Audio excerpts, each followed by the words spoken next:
was going to talk about the seats. So Labour, if I'm correct, has 202 seats now, and you need 326 to have a majority.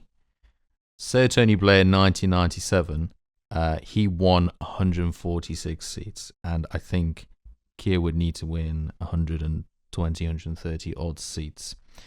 So that is ambitious. So I think a realistic question to ask you would be coalition government. Would the Labour Party form a coalition with the Liberal Democrats if they had to? Labour Party is going into to win this election. We're not going into form a coalition. We're not planning for that. We're not entertaining it. Our target is to win the general election on our own terms, on our own policy manifesto, and with our candidates.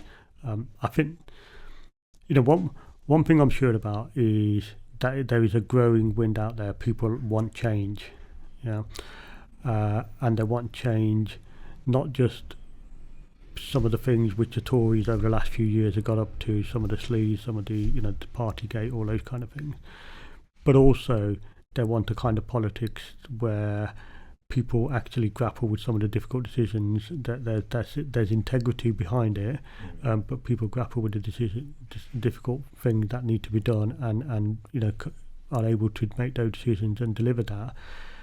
What you have with Keir Starmer, you've got somebody who doesn't come from a political background.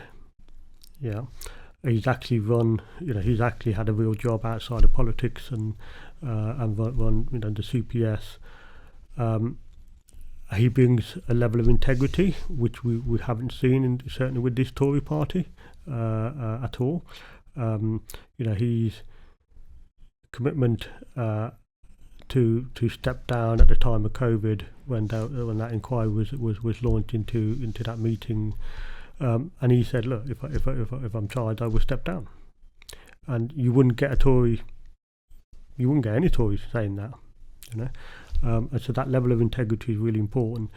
I think we've still got a job of work to do in terms of defining and explaining our policy offer, and in a way that's really understandable. So in 2019 we had a great manifesto, but there was just too much in there, and we weren't able to get across to people in a really simple, understandable way what we're going to change after the general election.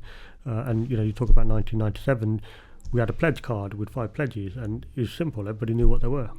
So some of it's about having the right policies, but some of it's also about the presentation as well. If we get all that right, then I'm confident we'll have an outright majority. If you get that messaging right, okay.